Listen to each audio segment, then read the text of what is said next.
Bonjour à tous, c'est Loser qui vous parle pour une nouvelle review vidéo. Aujourd'hui consacrée à un ensemble de jeux Lego Legends of Shima sorti en 2013. Il s'agira de la référence 70010, The Lion She Temple, ou en français le Temple de la Tribu Lion.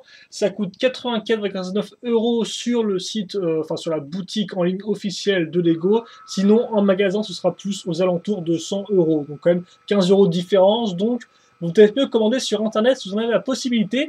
Et ça contient pas moins de 1258 pièces, ce qui n'est pas rien tout de même.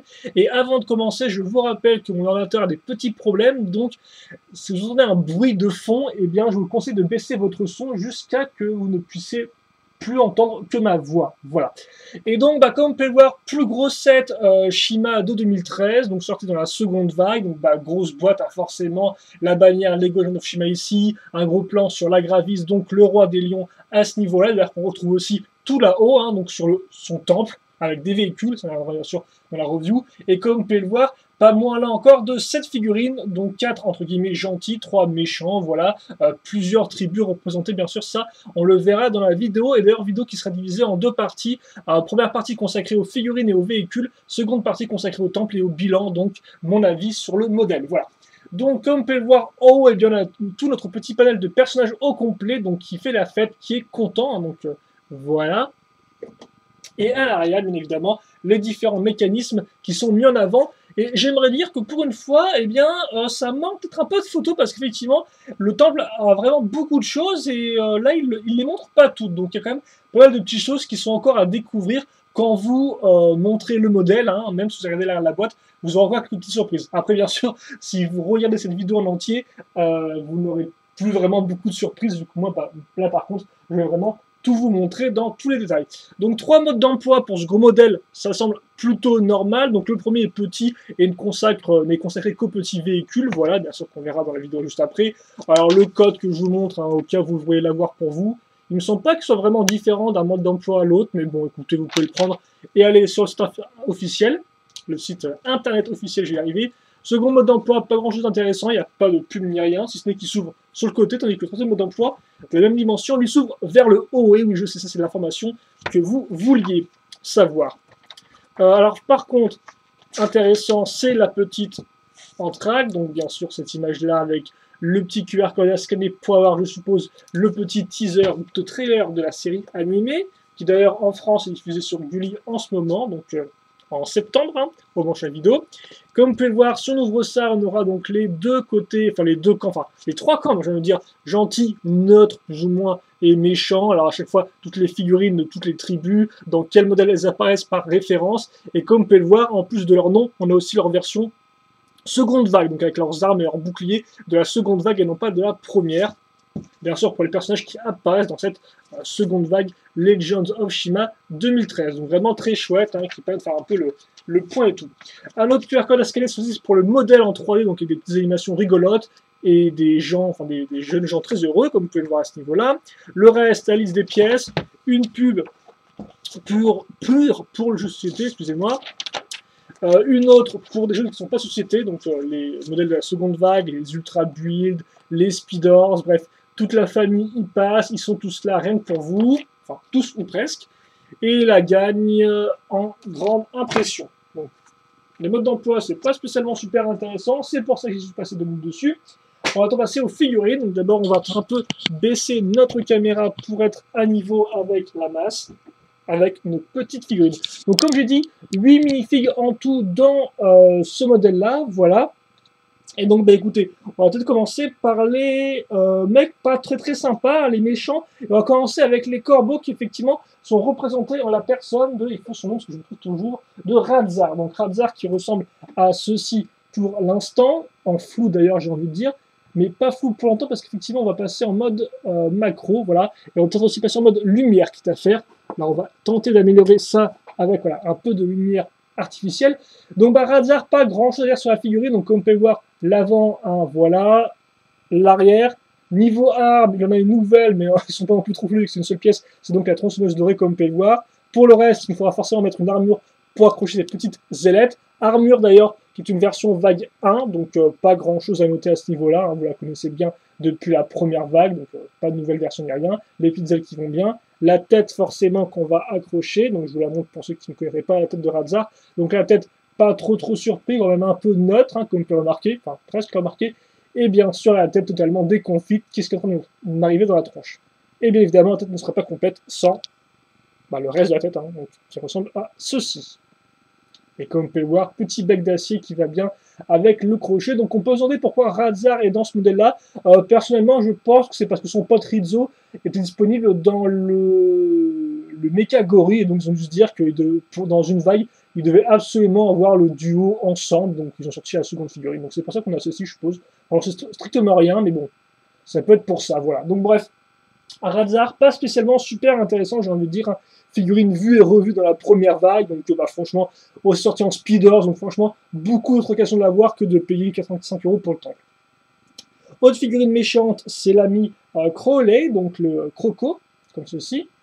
Donc comme vous pouvez le voir avec un beau sourire, les imprimés qui vont bien, et d'ailleurs un cristal de chi, faut que dans le modèle vous aurez 4 cristaux de chi en tout. On verra les 3 autres sûrement quand on parlera du temple dans la seconde partie de la vidéo. Et donc comme on peut voir, un magnifique sourire un peu hallucinogène, sur lequel on va cacher, enfin, on va ajouter plutôt sa petite tête de croco qui va bien, comme vous pouvez le voir. Donc, assez, ça va, il n'a pas non plus trop de déco, il est assez neutre. Et je vous rappelle, pour ceux qui ne connaissent pas Shima, le problème des crocos, c'est qu'effectivement, comme vous pouvez voir, la tête, on voit les dents à l'arrière. C'est un peu dommage et c'est un peu peut-être la seule tribu, je crois, qui fait ça. Avec peut-être les gorilles, je ne suis pas trop sûr. En tout cas, voilà. Et comme peut voir, lui, il n'a pas d'arme, hein. Il a juste son cristal. Il n'aura pas d'arme, par contre, il aura le droit à un jeu de véhicule qu'on verra par la suite. Enfin, troisième et dernier personnage méchant qui est aussi un croco, c'est donc Krager, le prince, ou plutôt nouveau roi des crocos dans la série. Donc voilà à quoi il ressemble. Comme vous pouvez voir, il a des fringues plutôt cool. Cool, hein. Voilà. Donc avant, arrière. Et donc lui par contre il aura la totale, donc là il y aura la nouvelle armure, donc armure vague 2 avec les petites épaulettes qui vont bien, avec un plastron un peu plus large comme vous pouvez le voir. Il aura bien sûr aussi cette petite cape déchirée, hein, noblesse oblige j'ai envie de dire. Enfin, noblesse pour la cape, après déchirée, ça c'est parce que c'est un grand vilain, je suppose, qui a une cape déchirée. Comme ceci, donc je vous montre rapidement. Voilà. Et comme ça. Donc avec la tête un peu sur. Donc voilà, effectivement avec le fameux œil blanc. Et la petite cicatrice au niveau de la tête, comme vous pouvez peut-être pas trop le voir, qui est quand même un chouette détail. Donc voilà pour Crowley, et niveau arme, enfin Crowley, excusez-moi, Krager, et niveau arme, il aura ça. Donc une sorte, comme sa double lance de la vague 1, sauf que comme vous pouvez le voir, il la tient différemment avec une espèce de poignée ici, ou une espèce d'accroche au milieu, quoi. Donc voilà un peu comment ça ressemble. C'est un peu spécial, hein, faut aimer comme d'habitude. Son arme est beaucoup plus grande que lui, quoi. Donc pour la manier, c'est un peu la galère, je pense. Donc voilà pour l'ami Krager, donc prince des crocos. Et première figurine assez cool à avoir parce qu'effectivement, Krager, pour l'instant, elle est apparue comme assez coûteux. Donc on pourra par exemple noter le modèle Speeders à 30 €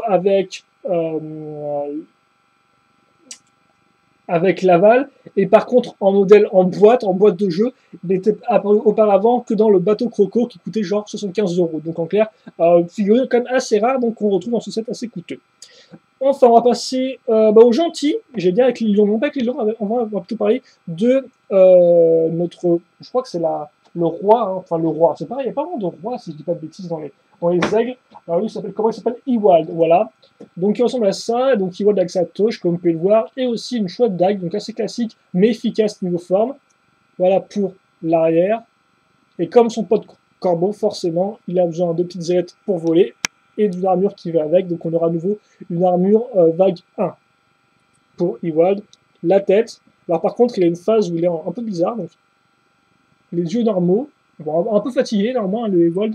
Là on a carrément la version, j'ai envie de dire, un peu qui fait un peu flipper, je sais pas trop ce qu'il fait, mais bon. Et par contre Ewald, il est un peu bling bling, vu qu'effectivement il a une magnifique tête dorée, donc je suppose une sorte de couronne dorée ou je ne sais quoi. En tout cas, comme vous pouvez le voir, assez impressionnant, et surtout le petit emblème qui est quand même bien fait, hein, comme vous pouvez le voir, pas de problème de peinture ni rien, c'est juste impec, on a bien la forme qui va bien.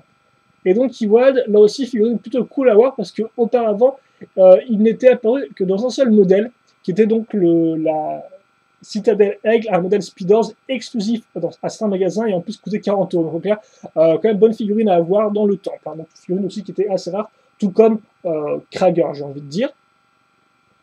Autre figurine qui pourrait être peut-être assez rare, j'ai envie de dire, c'est le lion, donc Longtooth, qu'effectivement, en boîte de jeu, était apparu auparavant que dans le Tank Long qui coûtait 40 euros. Alors, on peut aussi trouver en Speeders en pack de 2 avec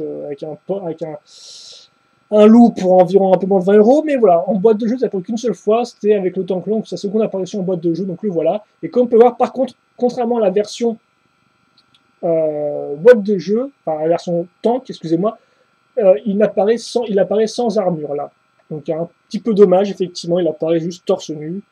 Voilà. La petite tête qui va bien, comme ceci. Enfin, je vais peut-être un peu me caser. Et au niveau arme, il y a une sorte de je ne sais quoi. On m'a proposé tire-bouchon, pourquoi pas. Je dirais plus que c'est une arme qui se lance personnellement, et voilà. Donc voilà pour Longtooth. Donc j'espère que vous avez bien pu le voir et tout, hein, comme ceci. On va continuer avec les lions, donc, avec Laval, voilà. Donc Laval, comme vous pouvez le voir, qui lui n'est pas torse nu, contrairement à son pote Longtooth, hein, j'ai envie de dire. Par contre, ils ont les mêmes jambes, hein, si ce n'est bien sûr la couleur qui change. Mais les jambes sont pas. Alors, comme par, c'est vraiment très bien fait, on a le petit emblème du lion, etc., à l'avant, à l'arrière. C'est, les imprimés chinois sont vraiment de grande qualité. Il a donc lui aussi, comme vous pouvez le voir, une armure seconde vague, hein, donc là encore, couleur argenté foncé. Il a bien sûr la petite cape qui va bien. Et la tête pour refermer l'ensemble avec la petite tête de lion toute mignonne. Voilà le petit Laval, hein, comme ça, ou un peu plus non, même pas vénère, je veux dire, hein, juste prêt au combat, quoi. La tête qui va bien avec la petite couronne, si j'arrive à l'enfoncer comme ceci. Voilà. Et bien sûr, il viendra avec son arme. Et donc là encore, Laval est disponible auparavant que dans 3 modèles, enfin que dans 2 modèles. Donc un seul modèle en bois, c'était le Tank Lion encore à 40 euros, ou 30 euros avec Krager, donc dans le pack Speeders de l'ultime tournoi. Par contre, l'arme est exclusive normalement à cette-là, c'est celle-ci. Donc comme vous pouvez voir, une épée gentille en doré, sur laquelle on va rajouter un manche, plus une petite lame énergisée au chi bleu transparente, qui rend ma foi fort bien. Donc c'est une arme assez chouette, je trouve. Assez grande et tout, et qui rend plutôt bien. On passe ensuite donc à l'Agravis, qui est donc là par contre le roi des lions, et donc là bah, effectivement armure dorée, petit panne, enfin petite, je veux dire cape comme vous pouvez le voir, qui est maintenue par la broche, qui est donc son, entre guillemets, le cœur énergisé en chi, même si c'est pas son cœur. Voilà, l'arrière forcément qui continue ce qui était montré à l'avant, assez chouette. Et donc lui carrément il vient avec une armure 2, enfin avec une armure 2.0, avec une armure Mac 2 en doré. Donc plutôt cool. Donc nouveau type d'armure et en doré en plus. On ne se refuse rien. La petite cam tout comme son fils, si j'arrive à l'enfoncer. Alors c'est vrai qu'à chaque fois pour ces vidéos-là, j'enlève tout pour bien vous montrer le corps et tout, donc je sais pas si je devrais continuer à faire ça ou pas, mais bon, si je vous montrais juste la figurine déjà assemblée avec l'armure, bon, vous ne pourriez peut-être pas tout voir, quoi. Là au moins, vous pouvez admirer les magnifiques imprimés faits par Lego. Donc voilà, on a la Gravis version un peu content, j'ai encore tout mimi, et par contre version un peu plus vénère, comme vous pouvez le voir, là tout de suite ça ne déconne plus du tout. Qui a volé mon chi? Je vais le pourfendre. Donc cheveux gris de mise, un petite barbichette, donc là encore imprimé de qualité pour la tête, aussi bien au niveau des couleurs que des imprimés en eux-mêmes, que des motifs je veux dire. Et donc lui une sorte de sceptre, comme vous pouvez le voir, là encore énergisé de chez avec une petite lame comme ceci, donc une petite lame trident, qui rend ma foi plutôt bien. Donc voilà pour la Gravis. Donc la Gravis, ça c'est sa seule apparition en boîte de jeu dans Tsushima. Après néanmoins, si vous voulez vous le payer, vous n'êtes pas obligé de dépenser 85 euros. Effectivement, vous pouvez en dépenser 70 de moins pour vous payer le Speeders. Parce qu'effectivement, il est sorti en Speeders tout seul, donc à 15 euros. Donc voilà. Si vous aimez vraiment la figurine, mais que vous ne voulez pas le temple, eh bien il y a quand même une façon beaucoup moins chère de la choper. Voilà. Mais néanmoins, en termes de boîte de jeu, c'est sa première et unique apparition en 2013, tout du moins. Voilà. Et j'ai peut-être pas dit aussi, mais le bas des têtes de Croco sont ouvertes. Donc forcément, sur la en bas, vous pouvez voir la tête ici. Hein, voilà. Donc voilà pour les 7 figurines. Et donc comme vous avez pu le voir, malgré une sélection qui pouvait pour moi personnellement me paraître un peu bizarre, on a quand même beaucoup de figurines qui sont auparavant apparues uniquement dans des boîtes de jeux quand même assez coûteuses. Hein. 40 euros, 75 euros par exemple pour Krager. Donc bien sûr, forcément, si on prend en compte les speeders qui coûtent moins cher, on peut toujours trouver la figurine moins chère qu'en se payant le temps, ça semble plutôt logique. Mais néanmoins, avoir tous ces personnages-là qui étaient apparus auparavant que dans des modèles assez coûteux, alors c'était 85 euros, c'est quand même une bonne affaire. Voilà. Bref, on va continuer maintenant, et bien sûr ça on en reparlera dans le bilan. On va continuer avec les véhicules, et donc les véhicules, il y en a 4 en tout si je ne dis pas de bêtises, et non je ne dis pas de bêtises. Et on commence avec le véhicule Aigle, parce que c'est aussi le plus petit.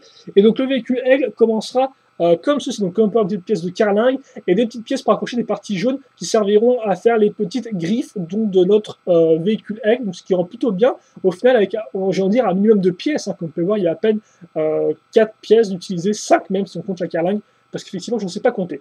Donc bref, on a le bas, on a nos petites griffounettes, c'est bien. Maintenant, on va ajouter nos ailes et notre tête, donc à l'aide de cette pièce-là, comme vous pouvez le voir, donc les ailes accrochées simplement. Et pour ce qui est de la tête, hein, vous pouvez marquer les petites pièces transparentes pour faire les yeux, et le petit bec qui va bien à l'avant, le petit sticker là aussi, on n'oubliera pas. Et donc ça, on peut ensuite le caser comme ceci, voilà. Et maintenant, on va mettre une pièce ici qu'on va prendre pour prendre en sandwich la partie avant. Donc cette partie-là, qui contiendra entre guillemets les commandes, donc 2 petits leviers, ainsi que on dirait le réacteur arrière, qui représente aussi un peu forcément les plumes qu'ont les oiseaux à l'arrière de leur, à l'arrière quoi, tout simplement. Donc on met ça comme ceci, on enfonce, et voilà, on a notre véhicule aigle qui est ma foi terminé, qui est vraiment très petit comme vous pouvez le voir. On va peut-être un peu. Alors par contre, ce serait bien d'avoir vraiment un fond tout blanc, ce serait même plutôt cool, j'ai envie de dire. Donc on va tourner le petit monsieur comme ceci, voilà, et donc comme vous pouvez le voir, un véhicule ma foi aigle qui fonctionne plutôt bien. Petite comparaison de taille avec une figurine, donc comme vous pouvez le voir, il est quand même assez un peu grand en largeur, d'ailleurs je vais vous donner une dimension du modèle tant que j'y pense. Donc le drone, ils appellent ça un drone, c'est 3 cm de hauteur, c'est 10 de longueur et c'est 7 cm de largeur, voilà. Maintenant vous savez tout et vous pouvez mesurer chez vous un peu voir combien il fera, et mes feuilles tombent dans tous les sens, c'est génial. Voilà, comme ceci.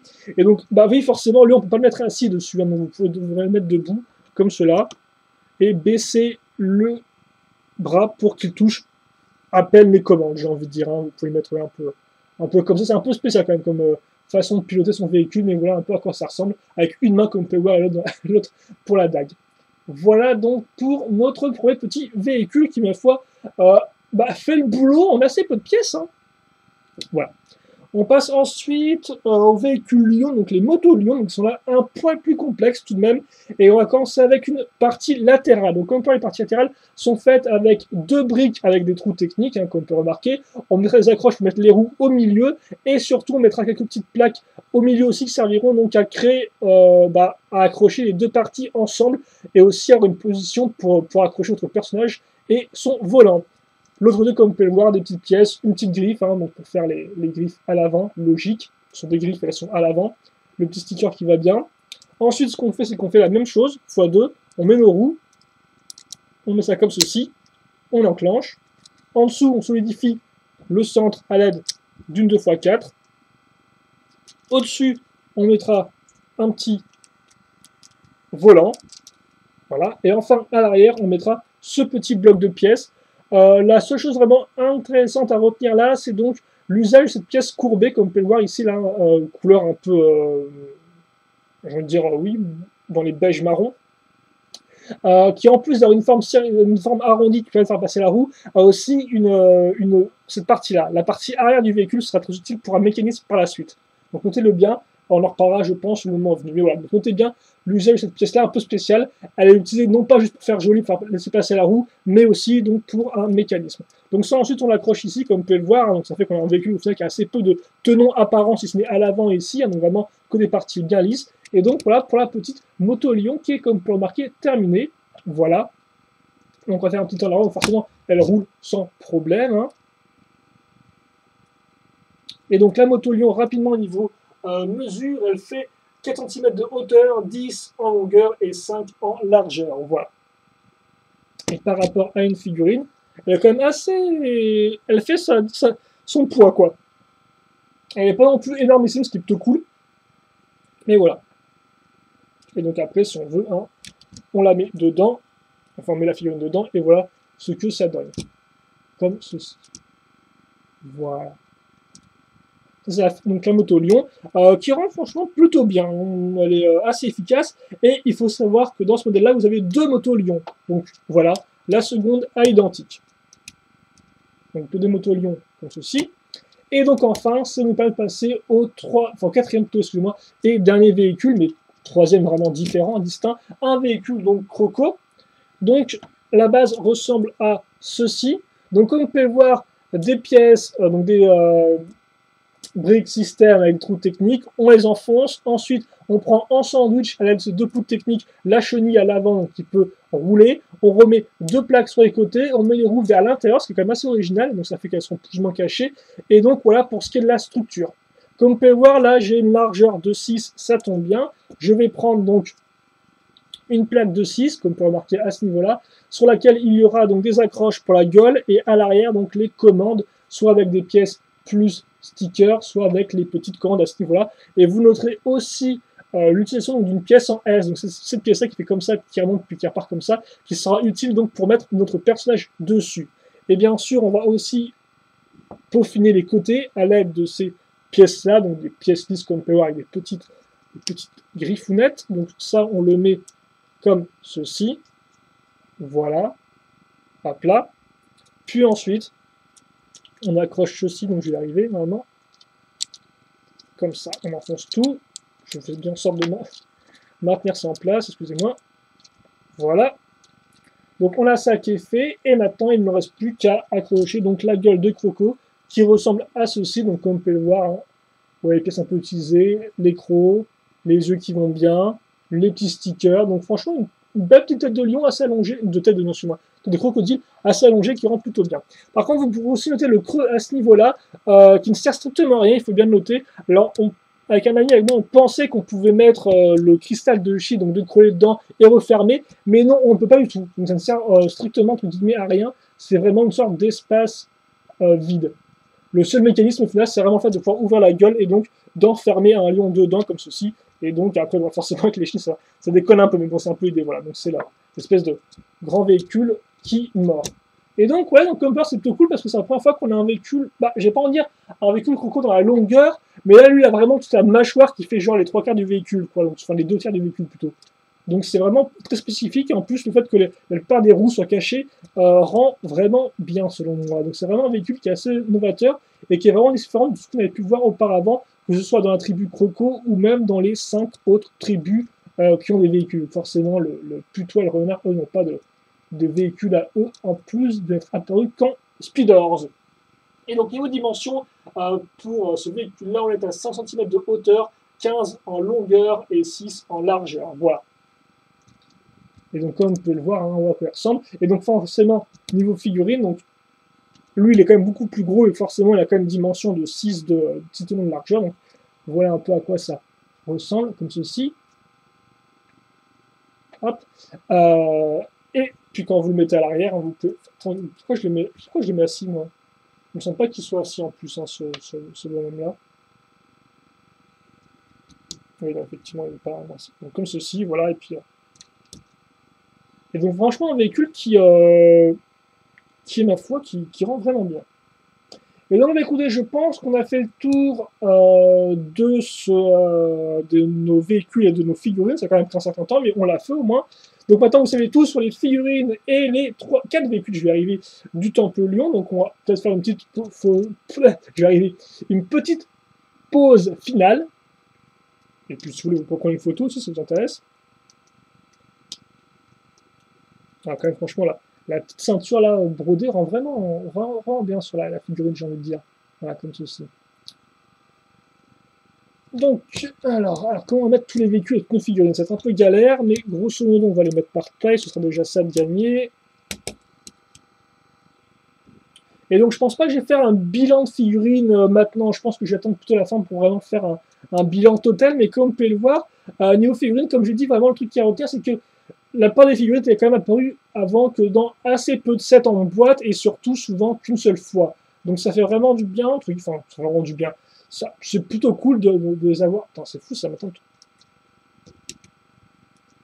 Est-ce que je vais arriver à vraiment faire entrer le véhicule aigle ou est-ce qu'il ne veut pas? Ben, il n'a pas l'air de vouloir, écoutez. Donc je vais peut-être plutôt les mettre en arrière. C'est quand même un peu dommage parce que j'aurais bien aimé vous montrer dans toute sa gloire, mais visiblement, on est bon au niveau des véhicules, au moins dans le plan. Donc voilà pour ce qui est des véhicules, et ensuite bah, les nouveaux figurines. Hein.